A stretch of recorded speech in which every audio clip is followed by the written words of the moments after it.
नमस्कार, स्वागत है सभी का। कभी यह ख्याल आया है कि पैसा आता तो है पर जाता कहाँ है? आज ना इसी पहेली को सुलझाते हैं।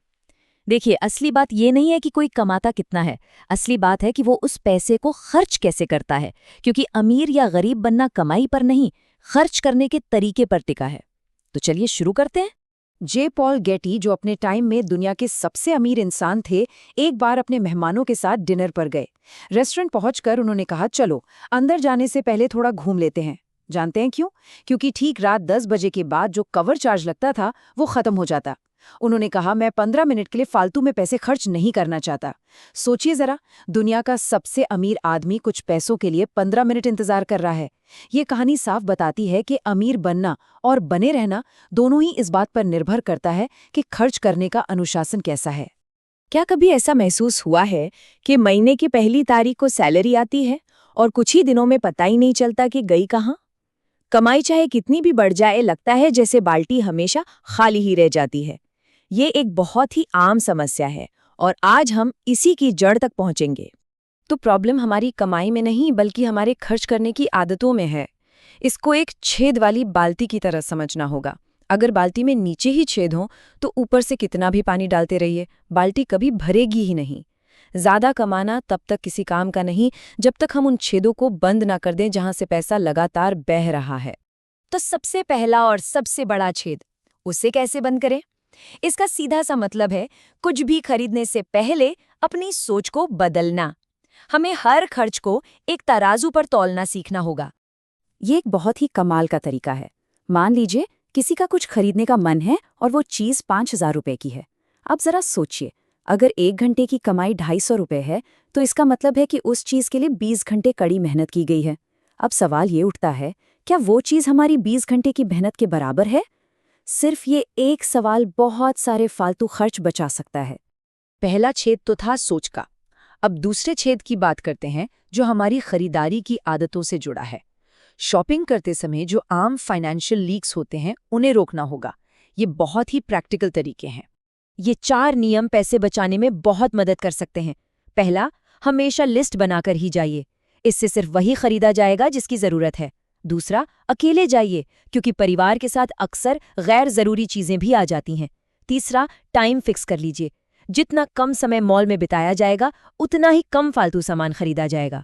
और चौथा, जो कि मेरा फेवरेट है, महीने के आखिर में खरीदारी करें, जब पैसा कम होता है और खर्च खुद ब खुद सोच समझकर होता है। लेकिन पैसा बचाने का ये मतलब बिल्कुल नहीं है कि हर जगह कंजूसी की जाए।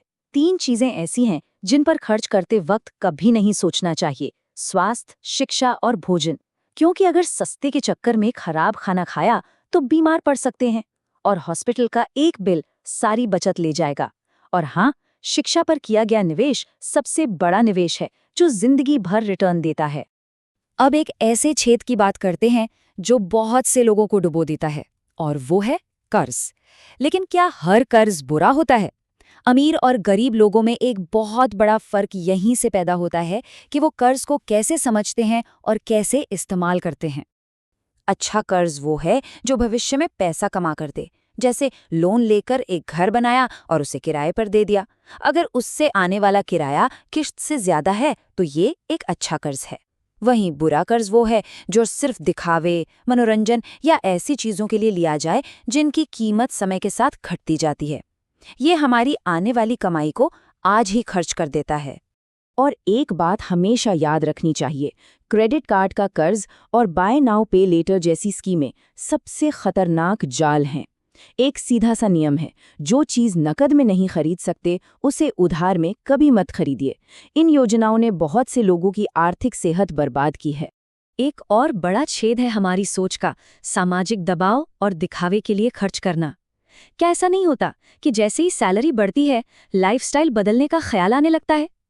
चलिए इसे एक बड़े उदाहरण से समझते हैं। बहुत से लोग कार खरीदकर गरीब हो जाते हैं। कार खरीदने का एक सिंपल सा नियम है, 20-4-10। 20 मतलब कार की कीमत का कम से कम 20% डाउन पेमेंट करें। 4 मतलब लोन 4 साल से ज्यादा का न हो। और सबसे जरूरी 10 मतलब ईएमआई महीने की इनकम के 10% से ज्यादा कभी नहीं होनी चाहिए। ये नियम आर्थिक संकट से बचाएगा। ये जो कहा गया है ना, ये पूरी बात का सार है। हम अक्सर उन लोगों को इम्प्रेस करने के लिए खर्च करते हैं जिनकी हमें परवाह तक नहीं होती। अमीर लोग अपनी अमीरी साबित करने की कोशिश नहीं करते, लेकिन बहुत से लोग अपनी आधी जिंदगी सिर्फ अमीर दिखने में गुजार देते हैं। अब आते हैं सबसे दमदार उदाहरण पर। ये दिखाएगा कि कैसे सबसे छोटे छेद को बंद करने से सबसे बड़े नतीजे मिल सकते हैं। यकीन मानिए, ये हैरान कर देगा। सिर्फ 100 रुपए। ये एक दिन में कुछ सिगरेट पीने जैसी एक छोटी सी आदत की कीमत हो सकती है। सुनने में तो ये बहुत छोटी रकम लगती है ना? लेकिन चलिए देखते हैं कि ये छोटी सी रकम असल में कितनी बड़ी है। अगर कोई रोज 100 रुपए खर्च करता है तो वो एक साल में लगभग 40,000 और 40 साल में 16 लाख रुपए से भी ज्यादा सिर्फ धुएं में उड़ा देता है। और ये तो सिर्फ खर्च की बात है। अब सोचिए, अगर ये पैसा खर्च करने के बजाय हर साल इन्वेस्ट किया जाए तो क्या होगा? यहीं पर असली जादू शुरू होता है, जिसे कंपाउंडिंग कहते हैं। इसका मतलब है कि सिर्फ अपने पैसे पर ही नहीं, बल्कि उस पर कमाए गए ब्याज पर भी ब्याज मिलता है। अगर हर साल वो 40,000 रुपए इन्वेस्ट किए जाएं और उस पर सिर्फ 10% का रिटर्न मिले, तो देखिए क्या होता है। शुरुआत में ग्रोथ धीमी लगती है, लेकिन जैसे जैसे समय बीतता है, ये तेजी से बढ़ती है। 30 साल के आसपास 1 करोड़ का आंकड़ा पार हो जाता है और 40 साल के बाद जो नतीजा आता है वो चौंकाने वाला है। जी हाँ, 2 करोड़ 14 लाख रुपए से भी ज्यादा। सोचकर देखिए, ये कमाल की रकम सिर्फ एक छोटी सी 100 रुपए रोज की आदत को छोड़कर उसे सही जगह इन्वेस्ट करने से बन सकती है। मतलब सेहत भी सुधरी और साथ में फाइनेंशियल फ्रीडम भी मिली। तो आज हमने क्या सीखा? अपनी छेद वाली बाल्टी को बंद करने के लिए ये 4 टूल हमेशा याद रखने चाहिए। हर खर्च को अपनी मेहनत के घंटों में तौलें, हमेशा प्लानिंग से शॉपिंग करें, अच्छे और बुरे कर्ज का फर्क समझें और दिखावे के लिए कभी कुछ ना खरीदें। और आखिर में बस ये एक बात याद रखिए, अगर अपने पैसे को मैनेज करना सीख लिया तो पैसा हमारी पूरी जिंदगी को मैनेज कर लेगा। ये एक छोटा सा बदलाव है, लेकिन इसका असर बहुत बड़ा होता है। सोचने के लिए एक दिलचस्प बात है ना?